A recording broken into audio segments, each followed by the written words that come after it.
success shall be founded on service, and honor shall be given to the deserving. A country of peace, where government shall rest on the will of the people and the love for the common good. Bless the efforts of those who struggle to make this vision a living reality. Inspire and strengthen our people that they may give time, thought, and sacrifice to speed the day of the coming beauty of Ghana and Africa. Amen.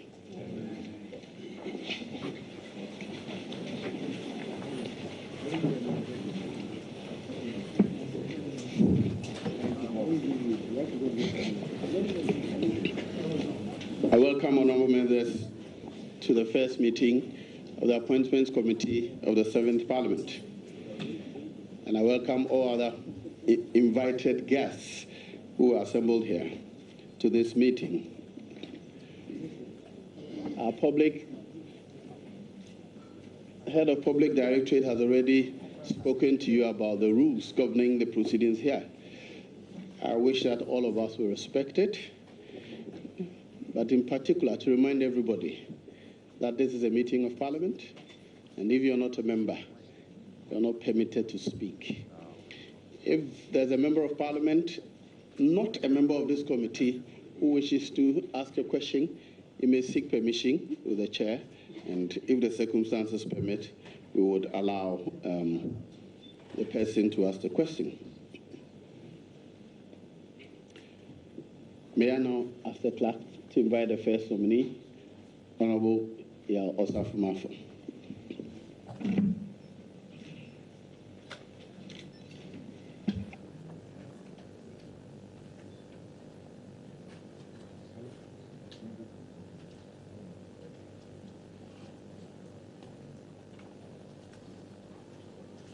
Whilst we are waiting for the nominee, I'll invite members to introduce themselves so that the watching public will know which members of Parliament are here.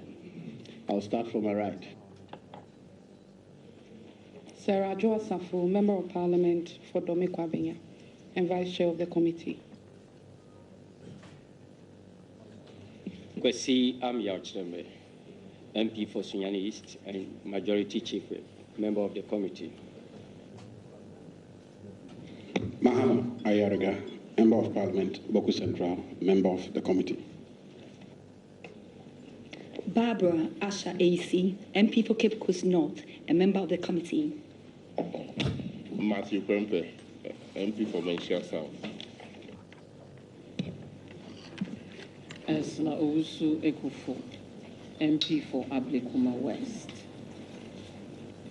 Kofi Amwakohene, MP for Atebu Amantin constituency.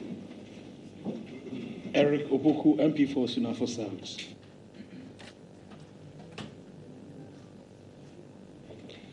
Benis Adikuhelu, MP for Hohoe. Samsonahi, MP for Bodi. Kweku Rekithagen, MP for Cape Coast South. Samuel Okujetu Ablakwa, MP for Northton. Kwame Abuja, MP for Adaklu. Daniel Nikwate, Titus Glover, Tema East. Samuel Atachia, the Member of Parliament for Achimabakwa South. Al-Hassan Suhini, MP for Tamale North and member of the committee. Joseph Kujo, MP for Efia constituency. Obi Amua, MP Ekwapim South, member of this committee. Joseph Kofiada, MP for Navrongo Central. Patricia PJ, MP for Asqua. Joseph Yenechire, MP for Wa West. Mamba.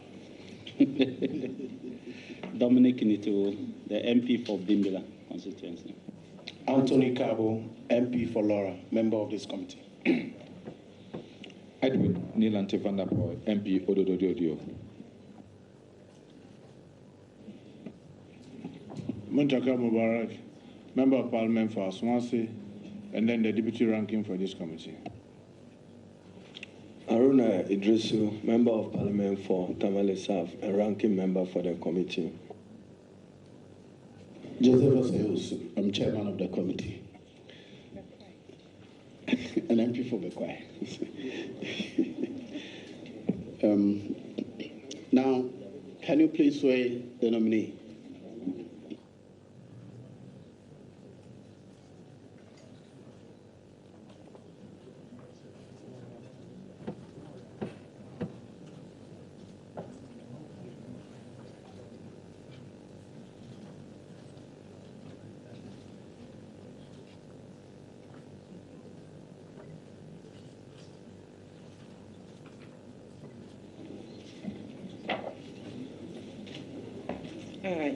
I, Yao Osafo Marfo, swear by Almighty God swear by Almighty God that the evidence I shall give before this committee that the evidence I shall give before this committee touching the matter in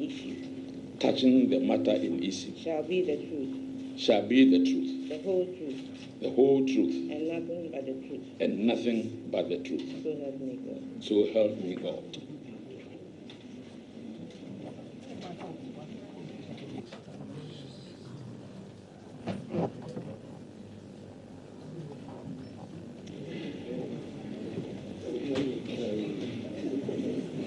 Honorable Osafo Marfo, on behalf of the committee, I wish to congratulate you on your nomination by the President to the position of Senior Minister of his government. May I start by asking you to give us a short brief of yourself.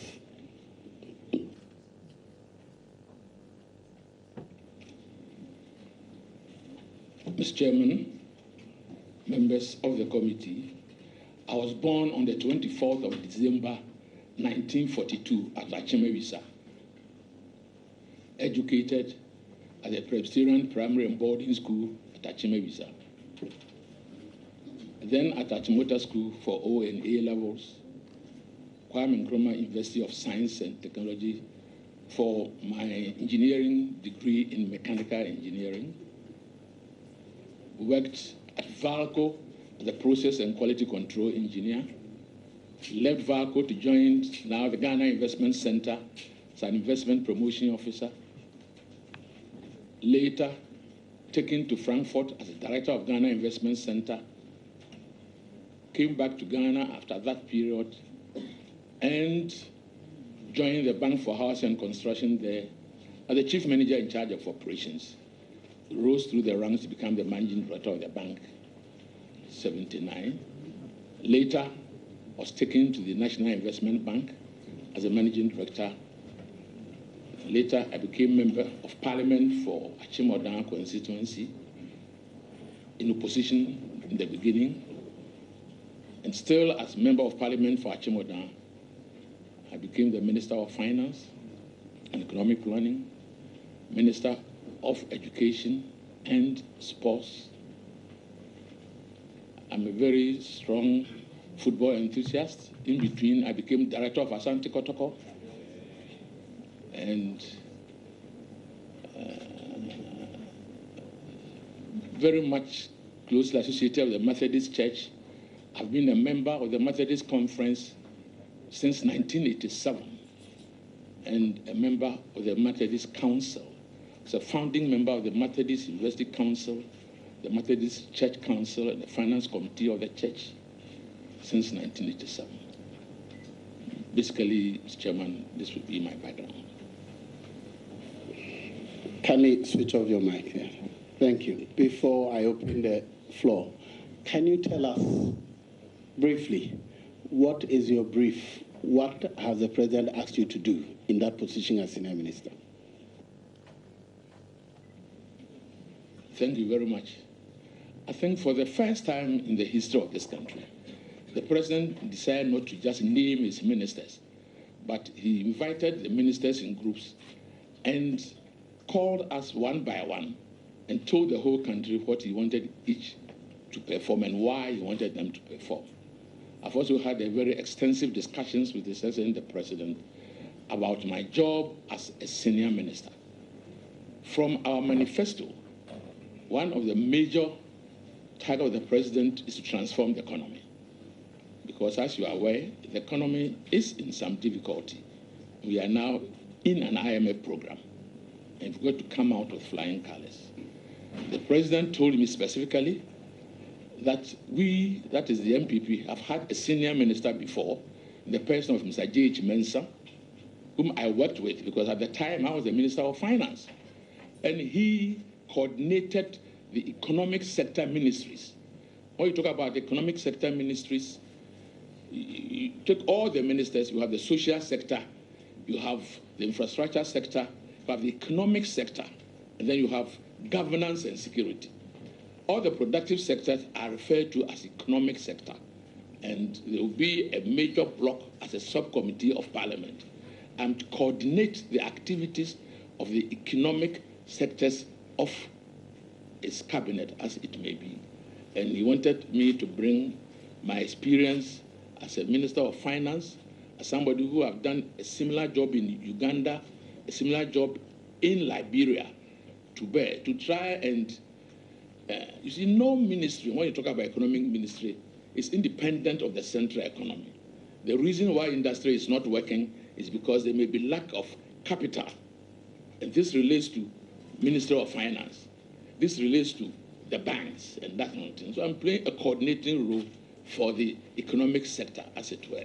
The economic sector relates to other ministries. So naturally, my experience will be brought upon to bear on my colleagues to make sure that we resuscitate the economy in a very homogenized manner so that there will be harmony. We all sing from the same hymn sheet, as it were. Now we'll start from the left. Every member would.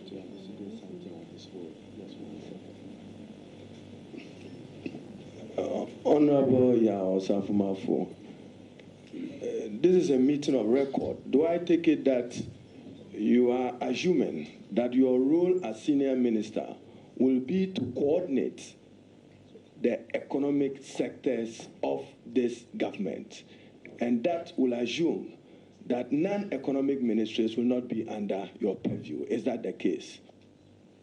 Yes and no. When you're talking about the economic sector of the ministry, it also relates to the other sectors. And therefore, when you are playing that role of coordinating, that your main job primarily will be to coordinate the activities of the economic sectors, but it has its influence on the other sectors. So you would be linking also up with them. When we talk about economy, it is the economy that drives the whole system. So you can't isolate it per se. I'll be linking with the other ministries, as it were. Okay. Now, Honorable Nilante Vanderpoel.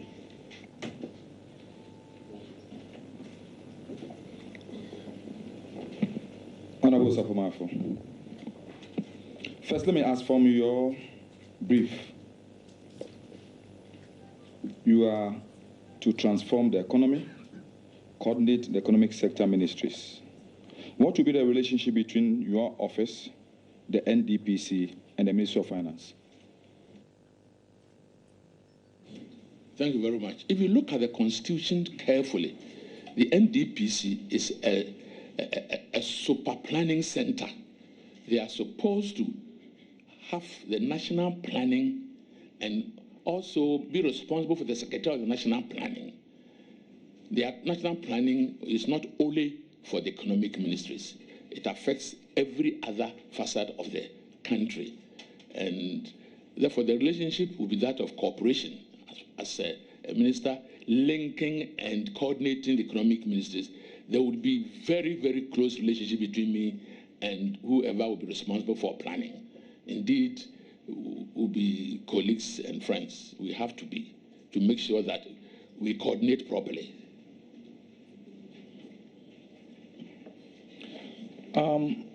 Have you by chance seen the National 40-Year Development Plan?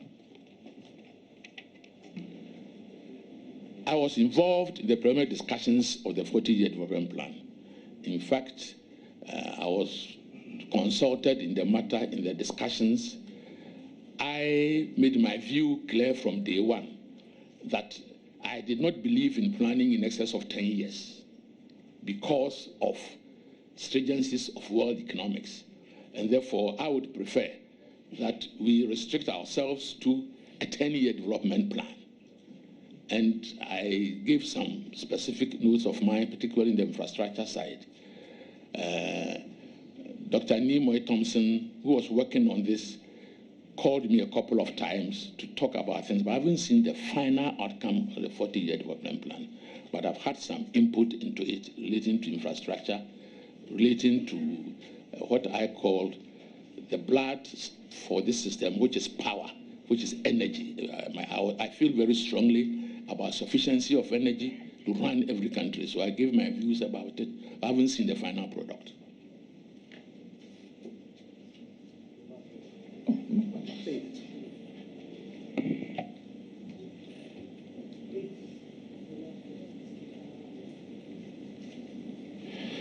Osafo Marfo, you contributed to the formulation of the policy, but you haven't seen the final document. Government is continuous. Your government and your president has said he will want to pursue the sum of the lofty agendas of the preceding government. The basis of economic development in the 40-year development plan is supposed to be, as you said, coordinated by your outfit. If you haven't seen the document, how are you to effectively coordinate these ministries? And what do you think the National Development Plan, the 40-year development plan, seeks to achieve?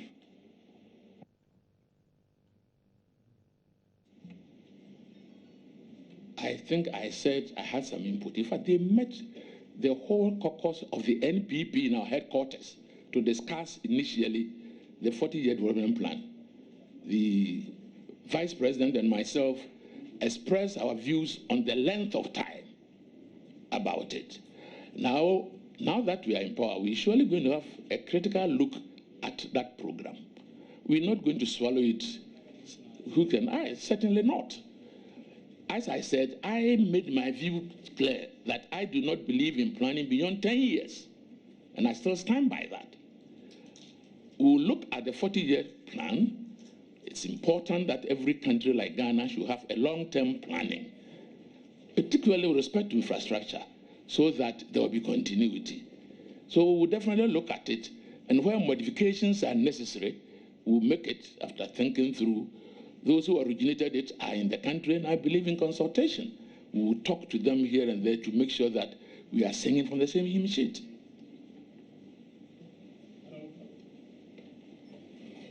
Thank you very much, Mr. Speaker. Honorable Mr. Chairman, Honorable Osafo Marfo, Senior Minister, Designate. The President has indicated that his goal is to build the most business-friendly and people-friendly economy in Africa, which will create jobs and prosperity for all Ghanaians.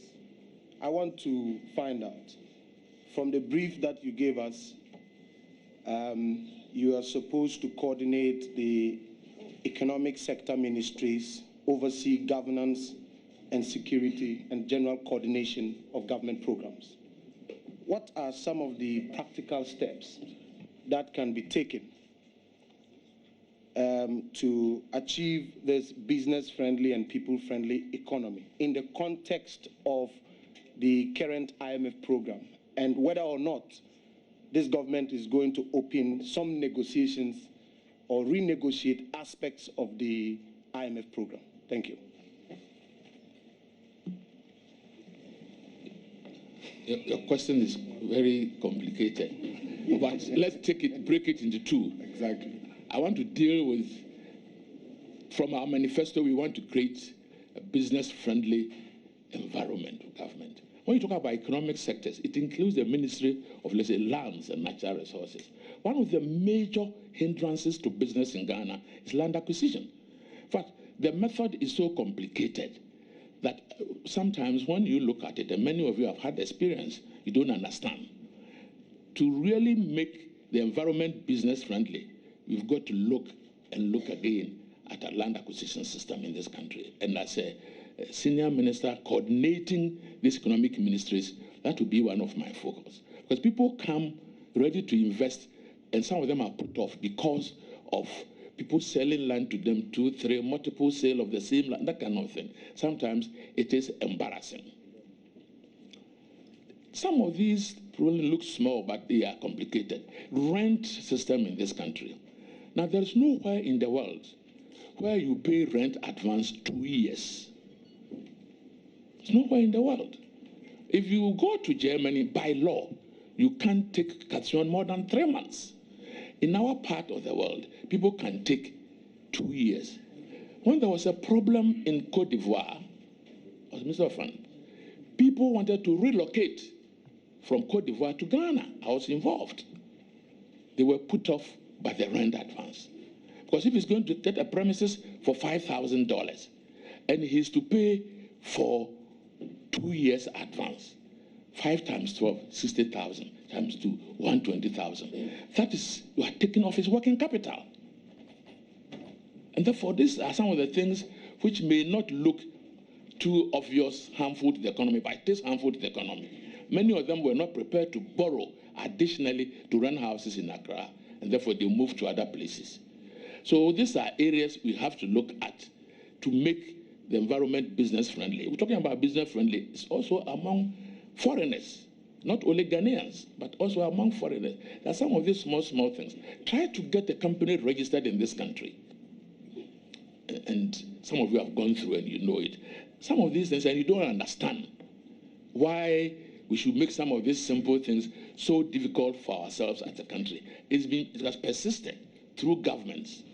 And I think I would really want to hit at them and get Parliament to help us to straighten some of these things from the law angle. Because if there is a law that you can't take more than 3 months rent advance, then there is a law. And then everybody will obey it. But as long as you leave it free of charge, then people will take it. I would say that I live on rent. I would prefer 2 years, but I don't think it's fair to the business environment. Now, on the IMF program, it will certainly be reviewed. And there are 2 main reasons why the IMF program must be reviewed. I've already hinted one of the bosses of the IMF. Now, President Nana Akufo-Addo came out with a manifesto. And that manifesto, he needs fiscal space to move it. The current program literally squeezes all this fiscal space out. And therefore, from the point of view of the program of the NPP, the IMF program must be reviewed. 2, now the IMF program works along achieving targets. And the targets are set between the government and the IMF. So far, most of the targets have been missed. And therefore, whether we even ask for it or not, the IMF would themselves want the program reviewed. Because if we talked about ensuring that your growth end of the year is 5.3% and your growth end of the year is 3.3%, it's way out. If you want to talk about deficit being not more than 5%, and everybody thought deficit was about 5%, the figures I'm seeing from Bank of Ghana, deficit is getting between 8 and 9%. That is enough signal for the IMF itself to request for review, because you can't go on when you haven't met the targets. What going on with what? And therefore, the program will certainly be reviewed from 2 angles, from the targets angle and from our own need to factor in our manifesto and our objective in governance. Thank you. My next question, Mr. Chairman. Before you proceed, sorry, please. I think it is important that we put it on record that in Ghana, there's a law which saying that for domestic accommodation, you cannot take more than 3 months, and for commercial accommodation, you cannot take more than 6 months. The challenge is the enforcement, and lawyers have a way of going around that. Thank you very much, Mr. Chairman. My next question is, Honorable Minister, the President has indicated that, Minister Designate, the President has indicated that his economic program is going to shift the focus from economic management, from taxation to production. My question is, and I guess many people in the public will agree that it has come up for discussion. Without taxation, how is government going to raise the revenue to support production? So what are the steps or measures you are going to put in place to ensure that this idea of moving away from taxation to production is achieved? Thank you very much. This is a very important question. The government is not saying that it will not collect taxes. There are some taxes I describe as nuisance tax, because the efforts of even doing the collection is not worth it. You create hindrances in production. One such tax is the financial sector VAT tax of 70.5%. You are taxing banks on their profit as you tax all the other companies. Now, financial sector transactions deals with my operations within the bank, what would have been COT and related issues. You want to tax those. Even to come out with the figures after the operation itself is a problem to the banks. And that's what you want to tax. The 17.5%, to me, is an unnecessary tax. And you should do away with it. It, to me, is a nuisance tax. Now, you talk about corporate tax. So sometimes you should be talking about having a bigger net to collect from, rather than knowing that a few people, no matter what you do, they will pay, and you keep on increasing the taxes. This is what Ghana has been doing for quite some time.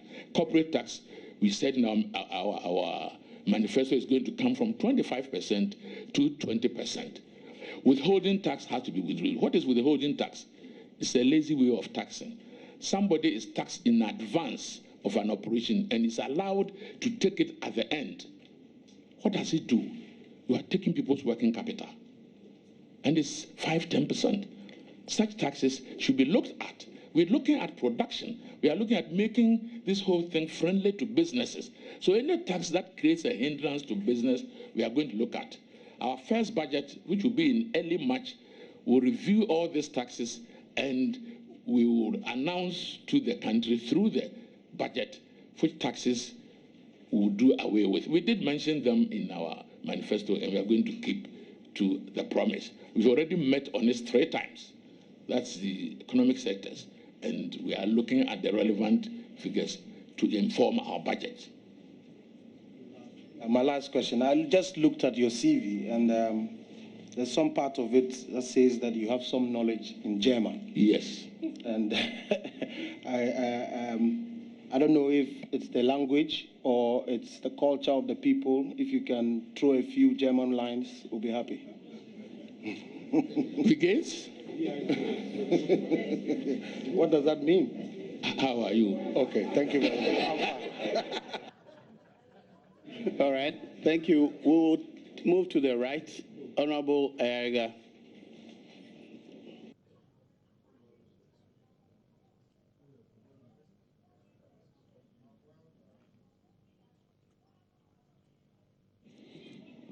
Thank you, Mr. Chairman.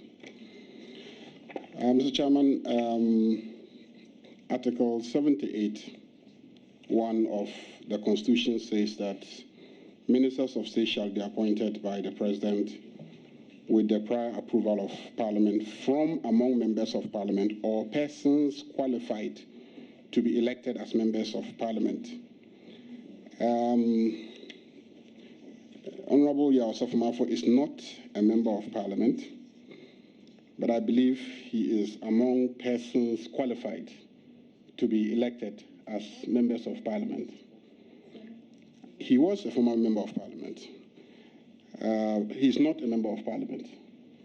If you go to Article 94 of the Constitution, it says that one of the criteria for being eligible to contest is that he has paid all his taxes or made arrangements satisfactory to the appropriate authorities for the payment of his taxes. And if you also go to Article 286 of the Constitution, which deals with declaration of assets, it says that when you are in public office, before you take over, you declare your assets, or at the point of taking over, you declare your assets. And when you leave public office, you declare your assets.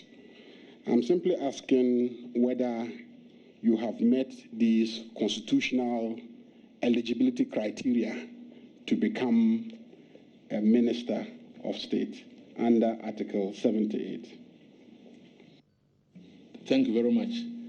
I have with me my tax grant certificate, which then qualifies the 94 you talked about, and that is up to the end of 2016.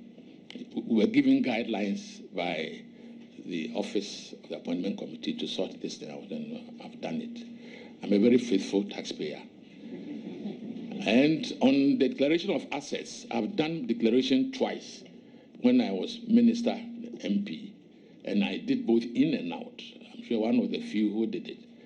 I was one of those who were preaching the theory of declaring assets and making them public. At the time, we were overruled then by majority of the people, because I did not really understand declaring the assets and keeping them confidential only to the Auditor General, but that's my personal view. So at the appropriate time, if your committee confirms my appointment, be expected to declare my assets, I'll do it the third time. And whatever method would have been put in place on declaration of assets, I will surely follow suit. For the record, the committee has a certificate from the Revenue Agency's authority that he is satisfied them with regard to his taxes, the Honorable Osafo Marfo. Yeah, Mr. Chairman, with regards to the asset declaration, a receipt is normally issued. Do you also have that? As at now, he is not a public officer yet. So as to his previous position, I was not privy to it, and I'm not eligible to ask him in that respect. Yeah, just clarification. No. Well, it is a follow-up question. If you that's because you intervened to provide evidence. So I'm asking for further evidence from you, and you are running away from that one, Mr. Chairman. Okay, thank you, Mr. Chairman. The second question, Honorable Osafo Marfo, is your status as senior minister the same as a minister of state under Article 78 of the Constitution? In a sense, are you equal to your colleagues like any other minister, or are you superior in rank? Are you higher in rank than any of the other ministers of state? And if I'm asking a question in Parliament for somebody to come and answer questions regarding the economy, should you be the one I should ask the question to, or I should ask the question to the Minister for Finance? Thank you, Honorable Member. Since you are referring profusely to the Constitution, may I take your indulgence to also read Article 78.2?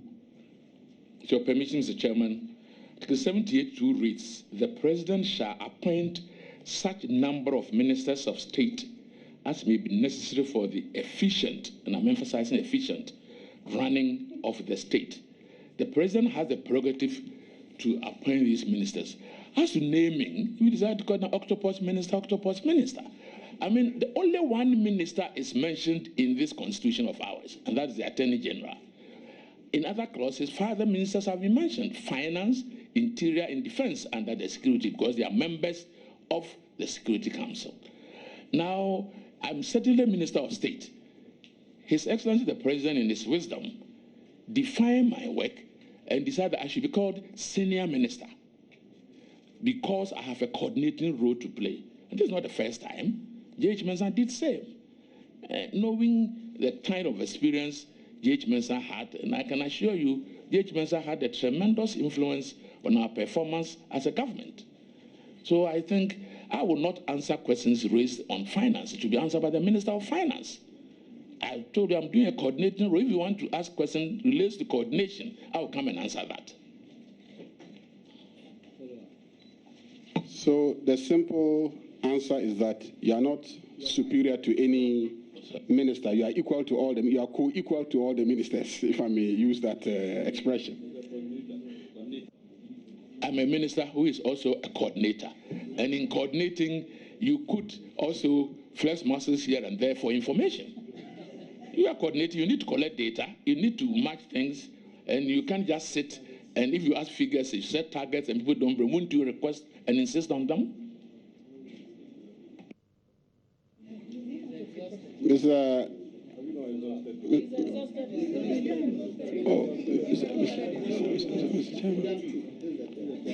No.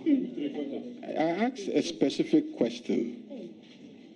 As a Minister of State under Article 78, whether you are co-equal to all your colleague ministers or you are superior in ranking to them, and you said you are a minister who is coordinating, and because of that you can flex your muscles. What kind of muscles can you flex? Because you are all equal.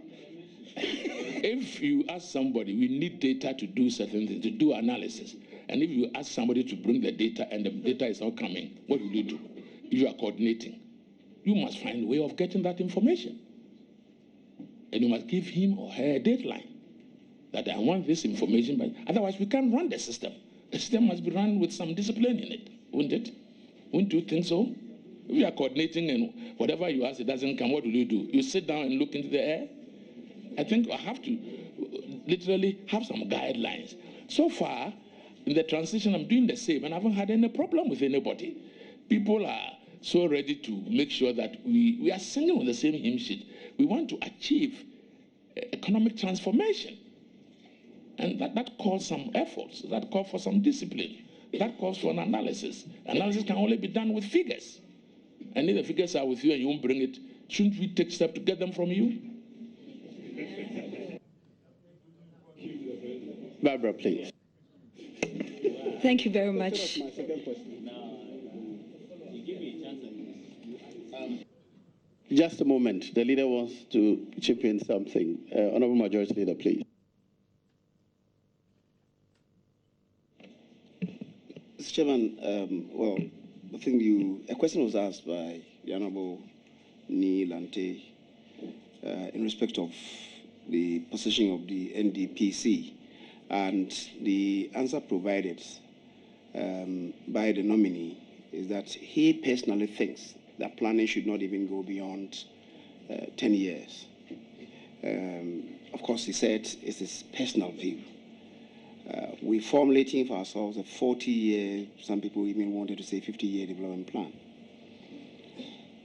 To what extent, Mr. Nominee, would you agree that the very architecture of the NDPC itself would suggest that their own plans should not exceed a certain period, in particular given the fact that the membership is membership that is entrusted on the commission by a certain president? To what extent would a certain president, who perhaps is a socialist, define the path of national development for a capitalist government? To what extent would you agree that the very architecture of the NDPC itself, as enshrined in the Constitution, is problematic? In fact, you have answered the question for me. It really means that for anybody to think about a 40-year development plan, when you have governments coming in center right, center left, and that kind of thing, it's not practical. Because the people who man this plan matter in their ideology and in their thinking. And therefore, there's no point doing a plan which will be altered drastically by people who come in. So do it within a period that is likely to be sustained. That is why I think of 5-10 years. And I'm yet to look at these advanced countries. Mr. President, I had some attachment with the German Minister of Finance. And they never, when you talk about planning in Germany, nobody goes beyond 10 years. But it is a rolling plan. So you do this and you revise, and it becomes attainable, it becomes workable. The whole world, technology is such that some of the things costing us 20 today will cost us 1 tomorrow because of technology. So some of trying to think ahead 40 years, to me, is problematic. To me, is problematic because of even the whole architecture of the world thinking and technology.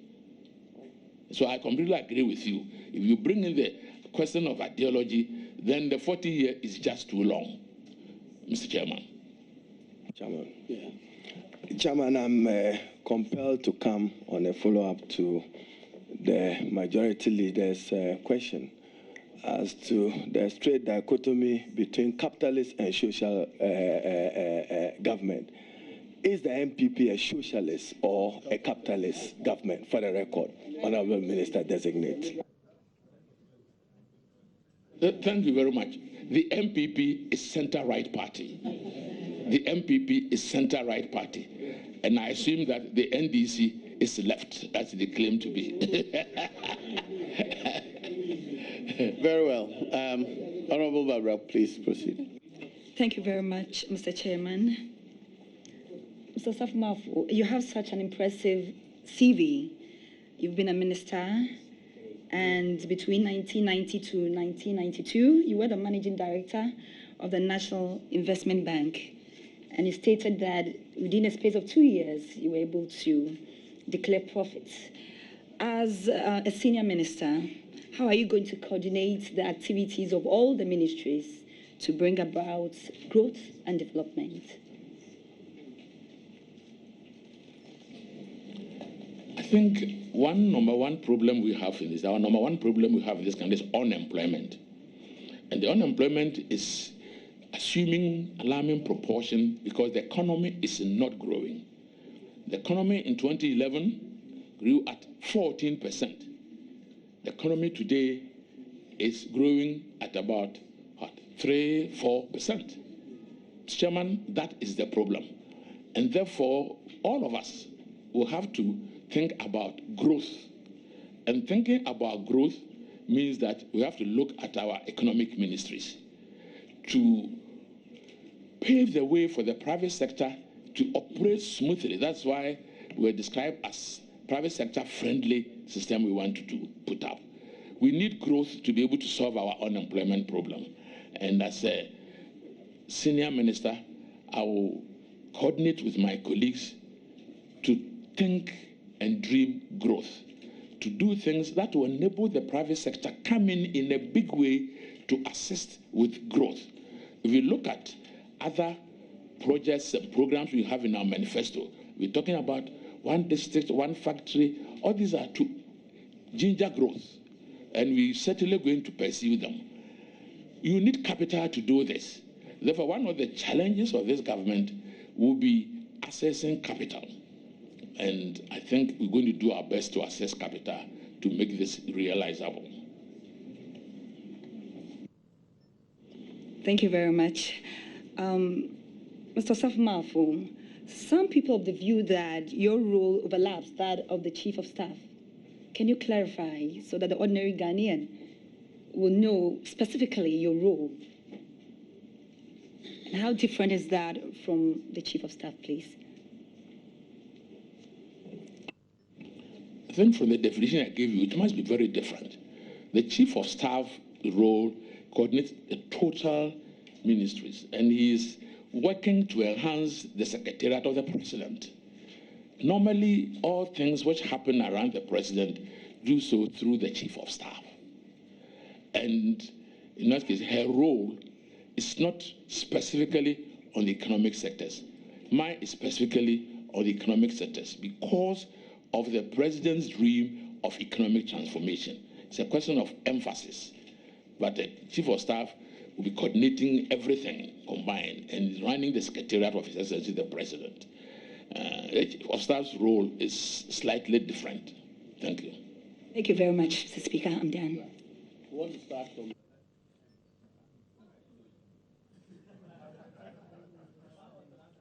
On the senior MP to tarry a while. No, we are starting from then, the last two, and then we'll come to the right, the last two. Mr. Chairman, congratulations, Uncle. There has been a lot of discussion on social media, including the traditional media, in terms of the size of His Excellency Akufo-Addo's government, particularly in terms of the appointees that he's coming out with. May I respectfully ask you, looking at the vision of the president, whether it is justified for him to have more ministers to prosecute his agenda or lesser ministers to look at the work that he wants to do for our country. So from where you are sitting as the coordinator of economic ministers for the president, do you think it is justified for him to have more ministers to enable him to do his job? Thank you. Thank you, Mr. Chairman. I think the earlier clause of the Constitution I read said that for the efficient running of the state. Therefore, the decision is that of His Excellency the President. Sometimes, let's say Minister for Railways, if you hear it and you listen to the discussions out there, you find out that completely people have missed the point. Mr. Chairman, transportation is either by air, by sea, by land, or rivers. Now, since Governor Gagisbeck did the 1927 Kadehune Valley, because it passes through my hometown road, there have not been any major railway crossing. Now, to think about constructing railway, it's not as simple as it appears. Think about aviation. You can go and pay your money and take your plane, and the following day you are running because the airport is done by somebody else. Railway is different. Indeed, the structural or civil engineering works of laying railway lines, physical, just physical, let us all imagine. And in our constitution, we have what? The eastern line should go from Accra, Kumasi to Paga. If we are going to implement a line, and our line should be, first of all, realigned and renovated. Our lines are obsolete. The gauge of the line we use at the moment, if we are going to go modern on railways, have to be looked at. Therefore, it means completely overhaul. That's what our manifesto says of the rail system. The amount of work involved in doing the civil engineering part requires more than a minister.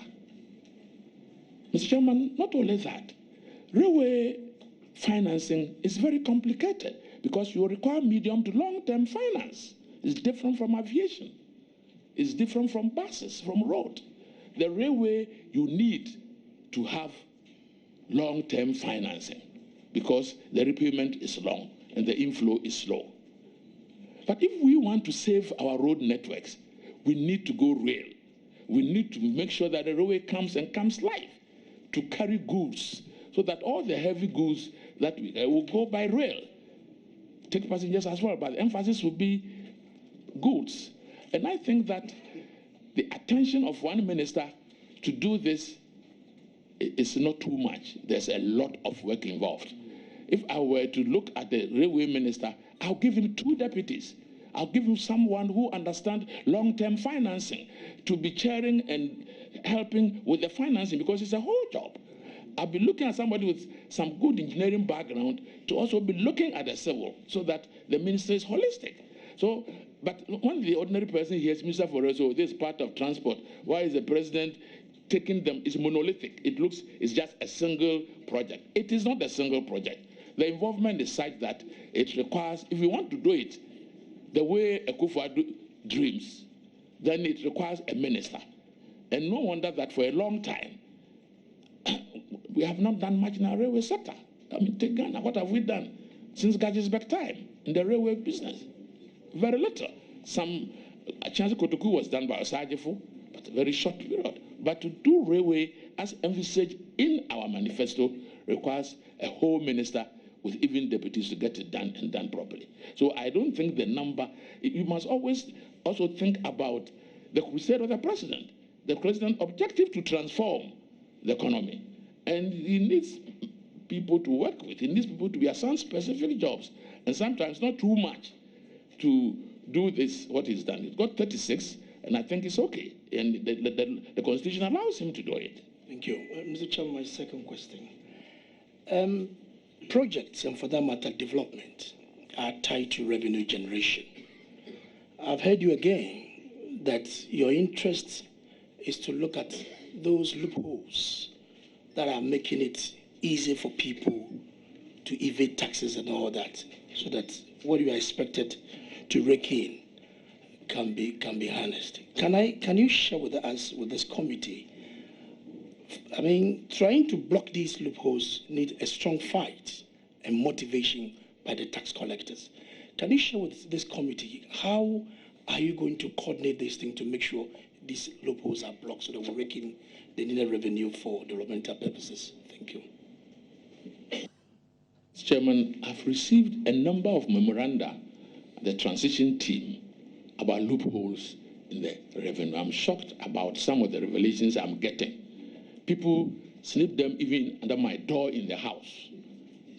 They wake up and there are memos, letters in the door of my house. And people are pointing out to me some of the loopholes in the system. Some arising out of collusion, some arising out of misclassification of the items, some arising out of just sheer wrong valuation and that kind of thing. We're losing a lot of revenue through these things, and it cannot continue. You may recall that during the MPP time, we took off the revenue agency's salary from the payroll and gave them a 3% of what they collect. I don't know whether you may collect. That's what I brought in as a Minister of Finance.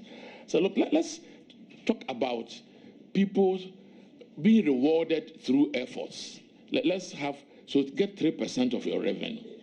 And it was working because when we introduced it the first time, salaries of revenue personnel went up about 25% what they would have obtained if they were.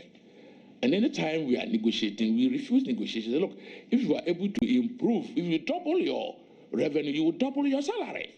So what are you talking about negotiation? And I think we should be looking at this type of arrangement for our revenue people so that we improve on our revenue. There are just too many loopholes. And the transition team, not only myself, but we have papers and papers brought to us even by the revenue officers themselves about loopholes. And I think it's an area we are going to look at and try to improve. Sometimes you plug the loopholes with technology. You remove human beings from it. And therefore, it's very complicated. You've got to sit at it, learn the best practices from other countries. You don't have to invent a way. Other countries are maximizing revenue through technology by removing the human elements. They have to be going in that direction to make sure that we maximize our revenue. And it's going to be my dream to push that agenda. Mr. Chairman, my final question. Hold on there. Ranking member wants to ask that. Yeah, Chairman, I have an objection to raise as to how the minister designate address the president. I heard him in one of his submissions say, Nana Akufo-Addo way. Familiarity, they say, breeds contempt. This sitting has been observed by school children and Ghanaian public alike. You ought to give the president his respect since you intend to drink from his fountain of honor. May you retract and address him accordingly. Thank you very much, Mr. Chairman. I will draw an address by His Excellency Nana Addo Dankwa Akufo-Addo. Thank you very much for bringing this to my attention. Okay, Honorable Curtis Glover, please continue. Thank you, Mr. Chairman. Honorable Osafo Marfo, you just share with us that the growth of this oil economy currently is less than 4%. This brings to mind in 2001, January 7th, when MPP came to office. It was almost the same time, 3.7%. Then you took us to HIPC and brought us out. And you gave us a good percentage of 8.4%. In dollar terms from... It was adjusted to 9.1 for end of 2008. Thank you very much for the correction. Then in dollar terms from, I think, $4 billion to $16 billion and rebasing to about $32 billion. Now looking at the level in which we are now, with the experience you have and the team you're going to work with, can you confidently say that it is feasible to transform this economy, looking at the high expectation that Ghanaians have out there? Thank you. I've said on several occasions that Ghana's economy is fundamentally very strong. We have very reliable sources of inflow. I take economy as made up of inflow and outflow. And like every human being, if your outflow exceeds your inflow, you get into debt. Now, our sources of inflow are very reliable, reasonably solid. And for our population size, Ghana economy is fundamentally strong. What is left is the management of the resources to get the maximum out of it. Because, you see, the moment you finance everything in certain proportion through loans, then the cost of servicing these loans creates a problem for you. Now, today, the cost of servicing our debt is about 7% of GDP. So if you are growing at 3.54%, and the cost of servicing your debt is 7% of GDP, you have a problem. And the first area you look at is your debt profile. When we said we'll restore the nurses' allowance, teachers' allowance, people were howling. The teachers' and nurses' allowance is 0.1% of GDP. It's 0.1% of GDP. And therefore, if you negotiate even your interest on loans, and you bring it from 7% of GDP to 6% of GDP, or to 5% of GDP, you can more than pay those allowances. So it's insignificant in terms of a ratio of GDP. So I think we need to look at these things with some analytical eyes and make sure that we continue to push the economy in the right direction. Economy is fundamentally strong, and with discipline, particularly in the outflow, and I am emphasizing it, I mean expenditure. If something is to cost you 10 and you pay 20 for it, obviously you are creating problem for the economy. So we must make sure that we are managing this in a very holistic manner, because the economy is strong. Our population is about 25, 26, 27%. It's a good population to work with. And Ghana can really run rather than crawling in the economic development. Yes, Mr. Chairman, I have some representation from my constituency relating to this senior minister thing. That's why I raised my hand for a follow-up. So if you'll be gracious enough. You have three opportunities. Please use them. This is of public interest, yeah. Yes. Yes. Honorable Osafo Marfo, congratulations. As part of your remit as a senior minister, did His Excellency Nana Dankwa Akufo-Addo say you could fire and hire colleague ministers? Thank you very much for this question. I will rather answer it from this angle. People have equated this senior minister position to that of a prime minister in the press and in the media, and it really baffles me. It really baffles me because there is no relationship. There are two types of prime ministers we know of in the world, that I know of in the world. The first is the British parliamentary system, where there is election between political parties. The party that wins the election, the majority leader becomes the prime minister, and he appoints his ministers, and we call them the frontliners, and his primus inter pares. They all sit on the front bench, in the green benches, and the one who leads them becomes the prime minister. The rest are ministers. He appoints. His authority is to appoint the ministers. I think it's sufficient. We have understood you. Please, he has answered. He doesn't have that authority. The Constitution is very clear. Let's not waste time on that. Please, Honorable Atacha, proceed with your second question. Thank you for helping those in my constituency to understand these concepts. Yeah. Now, Honorable Osafo Marfo, you mentioned the Bank for Housing and Construction and how you became the managing director of that bank.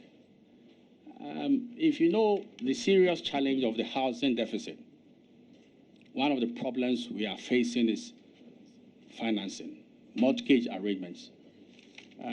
What, in your view, was the strength of the Bank for Housing and Construction, and how that strength is not aided us in the area of mortgage financing?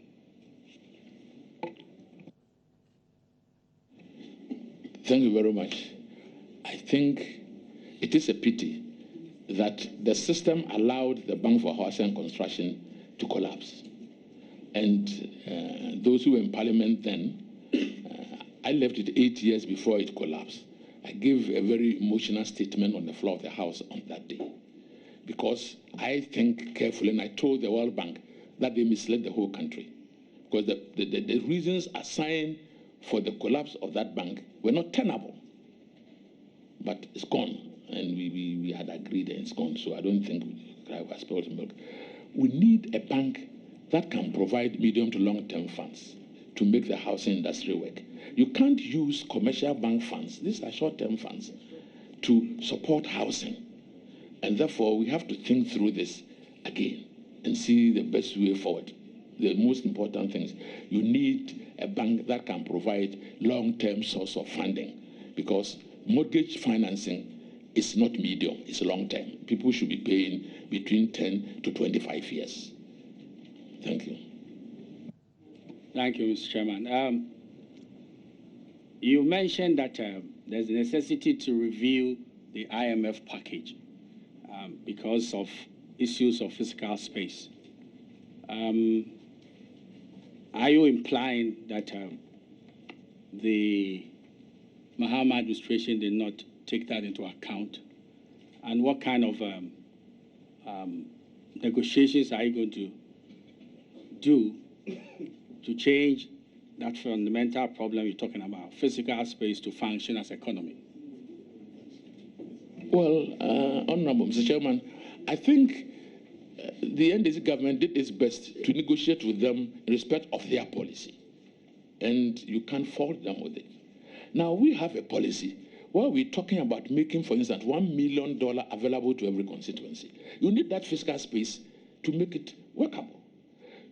If you have a situation where your excess funding is almost zero, then we cannot implement our manifesto.